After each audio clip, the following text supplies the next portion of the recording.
What is going on, daily crew? Drew here, and today we're going to be taking a look at the Roaring Fire Dispatch med kit pouch. So this is a med kit pouch, as you can see here. Lots of storage options for you. We're going to go through all of these specs and features, and I'm also going to run through how to load this out as a trauma kit or an IFAK.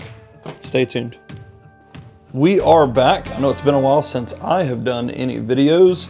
Have been super busy at work. Summertime is always a lot busier. And Luke has so graciously taken over a lot of the review videos. This is the Roaring Fire Dispatch. So this is a medical pouch, fairly sizable medical pouch. I think it's about 10 by 7-ish, give or take. Lots of elastic loops on the sides. You've got MOLLE on the back, and the construction is that same wax canvas as the earlier pouch that we went over. You've got a Velcro top, and you can basically just rip the pouch open. And we've got some more elastic inside, as well as some shock cord all the way down.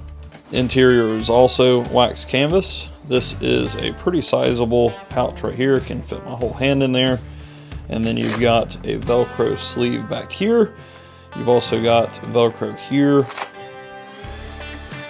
and here. So on either side. And then once it is all full and maxed out, you can cinch everything down and it will stand up about 3-ish inches. So you've got also a pretty sizable hook and loop field there, and you do have one more pocket on the front as well. Let's go ahead and pack this thing up. So before we get this thing packed up, a little bit of background. I'm sure most of you watching have already discovered or known about the fact that I am in law enforcement. Been police for almost 8 years now. Have had some pretty intensive medical training outside of that, as far as first responder medical stuff. I have personally plugged holes, patched holes, so on and so forth in my 8-year career, and so this is my preference. Do not take this as pure medical advice from a medical professional, because I am not one. But this, in my opinion, is just about all you need to put in a IFAK or a trauma kit. There is a huge difference between trauma and boo-boo. If you don't know the difference, I don't really know what else to say as far as that goes. Boo-boo is band-aids and neosporin. Trauma is gunshot wounds, stab wounds, very horrible traffic collisions, so on and so forth. So with all of that out of the way, I'll go ahead and dive in. First and foremost, on the outside, I am going to put a pair of trauma shears. This is just a random pair from Amazon. Just about any pair will do. And we will stick those in that front pocket. Pretty good, easy access to the trauma shears. And then we will go ahead, gotta love that Velcro sound. Rip the bag open, and we will get started with filling the inside. In my opinion, there's really only 4 types of products that you need to be buying. And again, this is my take on it. Everybody has their own take. You can watch 1,000 different videos. It just depends on who you're talking to. First and foremost are tourniquets. I personally would say fit as many into the trauma kit as you possibly can. Everybody, or most everybody, has 4 limbs, and it can sometimes take 2 tourniquets per limb. So if you do that math, you're looking at 8. I'm picking 2 because we have 2 side slots. So we're gonna put our tourniquets there. One thing to note is properly stage your tourniquets, obviously. Me personally, I love the CAT Gen 7 tourniquets. This is the newest generation of CAT tourniquets from North American Rescue. Another quick note is to not buy knockoff tourniquets. Do not do it. Go straight from North American Rescue. They have sales all the time. Or go through one of North American Rescue's distributors. If you get on Amazon or eBay, Temu, so on and so forth, those are all going to be knockoff CAT tourniquets. So we're going to slide one tourniquet here, and one tourniquet over here. These are for extremities, so arms and legs. They are not for neck or other body parts. Arms and legs, okay? So rule of thumb, high and tight. Can never go wrong with high and tight if you know exactly where the wound is, and we are talking a huge bleed, bright red spurting blood. That's what the tourniquet is for. If you cannot get high enough for a tourniquet, you are going to move on to packing the wound. That's where these come in play. Everybody has their own preference. These are a lot cheaper, and you can buy a crap load of these compared to, say, combat gauze or C-locks or something of that nature with a hemostatic agent. In most of my trauma kits, I will put one, maybe two combat gauze, and then I will supplement with the wound packing gauze. Wound packing gauze is the exact same thing as combat gauze minus the hemostatic agent. You can obviously stop the bleed without combat gauze, without that hemostatic agent. And again, these are a lot cheaper. These are like $2 a pack versus 30 to 40 bucks a pack for combat gauze. So I've got 3 here, and we will throw these right here.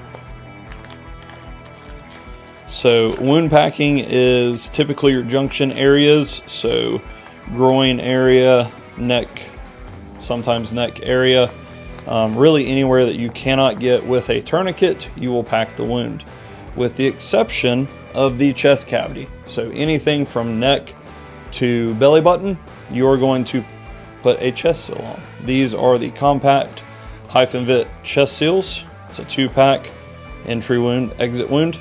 So we will use 2 of these, and we will slide these actually right back here, because that is the perfect width. All right, so we've got extremities, wound packing, chest cavity. What do you do after the fact once you've gotten the blood to stop? You will move on to wrapping the wound. And there's a couple different variations of these. They're all about the same size. They do make a 6-inch, I believe, that is more about the same size as a tourniquet, but these fold flat-esque, and these are the mini responder 4-inch.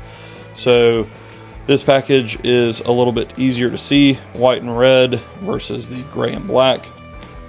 Same exact thing, just different packaging. And we will put these here. So basically, after you get the wound, the blood to stop flowing, you will then wrap the wound. And we may only be able to fit one of these in here, so we'll just do one for right now. It just depends on the size of the pouch that you are using. A couple supplemental things that you can throw in there, they are not necessities in my opinion, are some ABD pads or abdominal pads. These kind of go, you can do a couple different things with these.